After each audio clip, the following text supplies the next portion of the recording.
Mixed Media Frenzy friends, which is kind of hard to say. Anywho, our concentration this week is on the Fab Vicki Boutin crayons. And I think this is set 1 and set 2. I think there's a new set that I do not own, but I do own these, and no, they're not in the original packaging.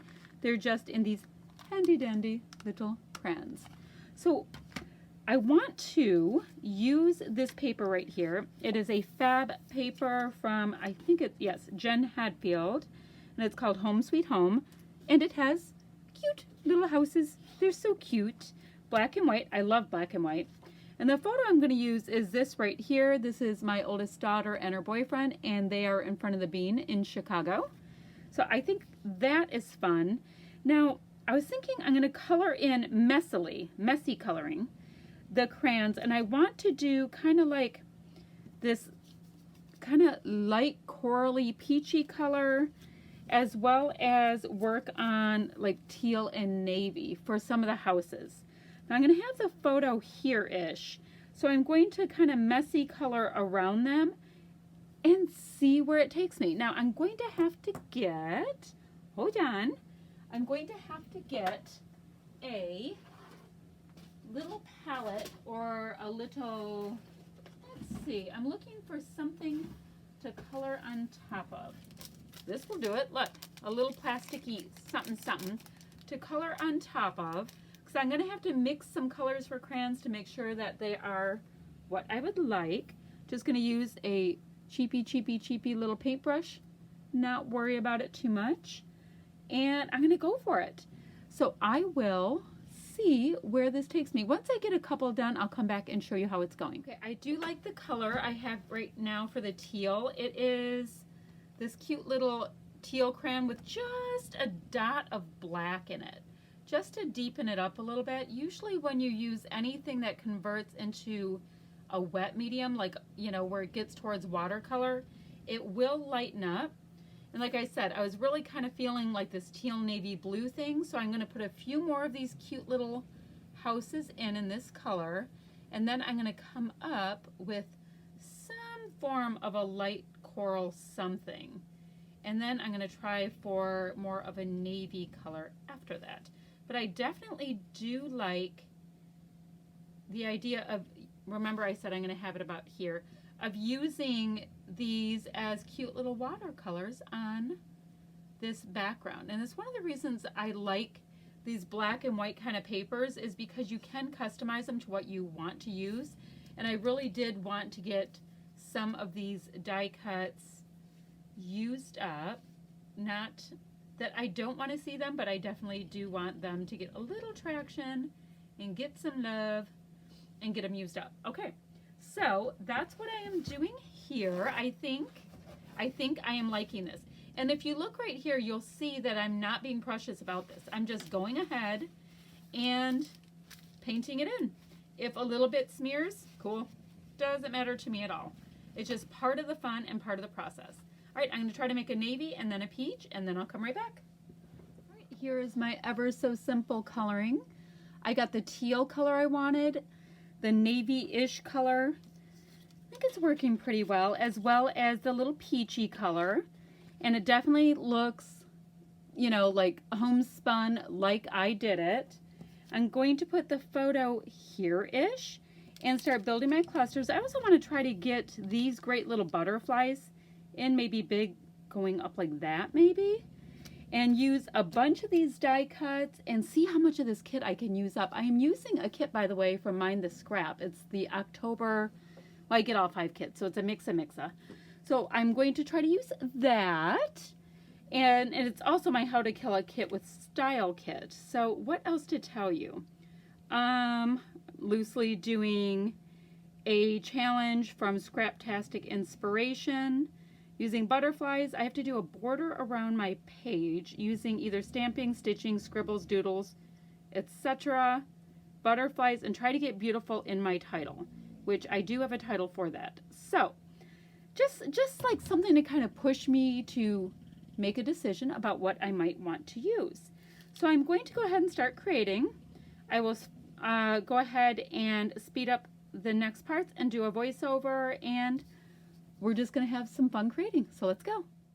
I went ahead and did my border, which is a ever so messy, just black machine stitching around the outside.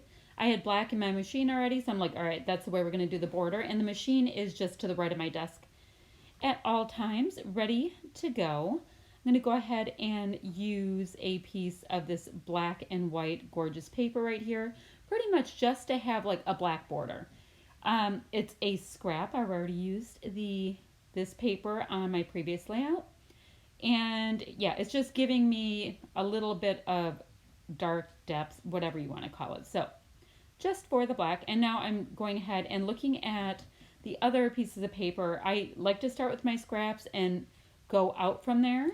I believe that's Jen Hadfield, that little peach color with, it's kind of like a greeny yellow set of flowers on it.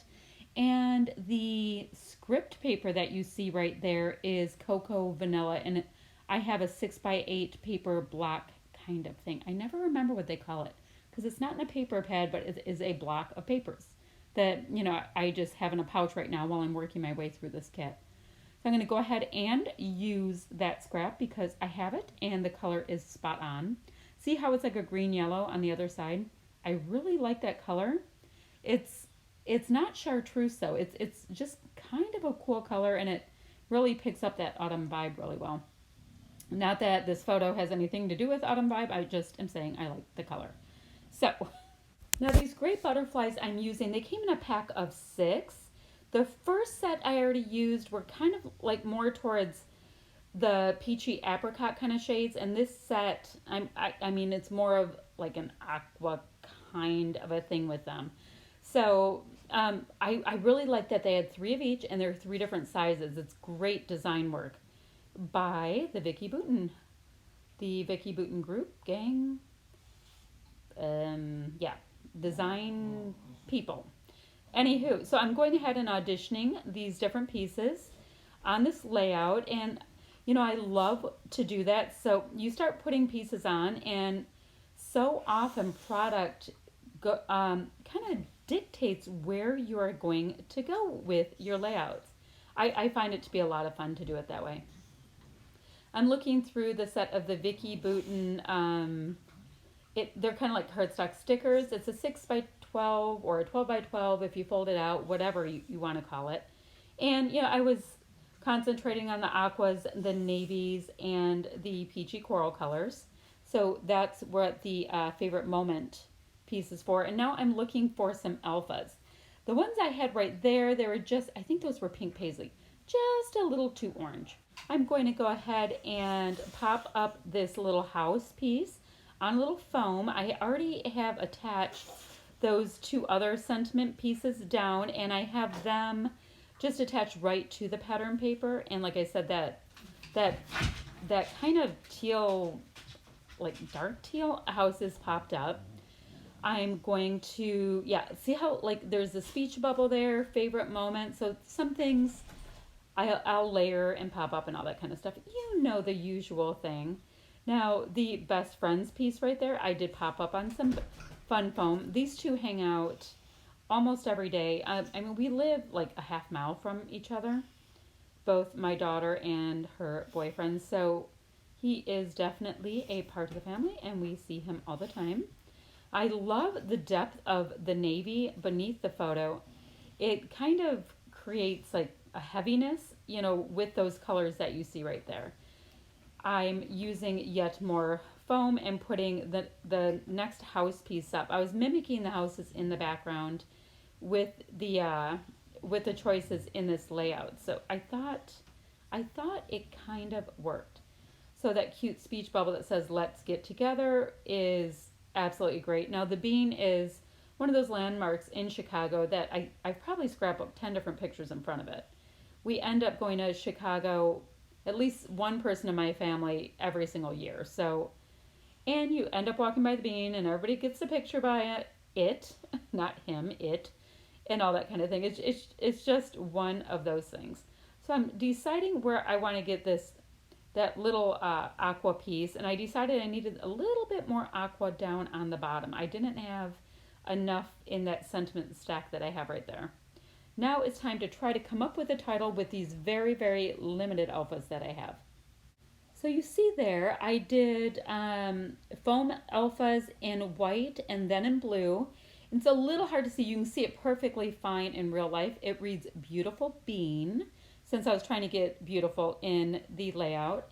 I've stitched around it, so I'm having fun just meeting some of the criteria. Those are some enamel dots from Indigo Hill, one of the Pink Fresh lines. And yeah, the dots did end up working just fine for this layout. The large ones I tend to tuck under a little bit because they are so incredibly giant. And the ones I'm putting on now happen to be a matte enamel dot. So I'm getting a couple of different finishes, and I think those are just AliExpress enamel dots from a number of years ago. But for some reason, I still have them and I'm working through them. These are some My Mind's Eye blush line of enamel dots. They have the color I'm putting on there. It's kind of hard to see on the screen, but it's a gorgeous navy blue. And these were just from Tuesday morning at some point. No idea when I picked those up. It's been in the last couple years though. So I'm going to go ahead and take a look at a few of the other products that are in this kit, seeing what might make it onto a layout. And and so I can let you know, I'll go ahead and leave the links for Krista's and Kathy's layouts down below for you to take a look at. I'm going to show you a still-ish shot of this layout. See how you can see Beautiful Bean just fine right there onto the left of the photo. That's it today. Thanks so much for watching. Bye-bye.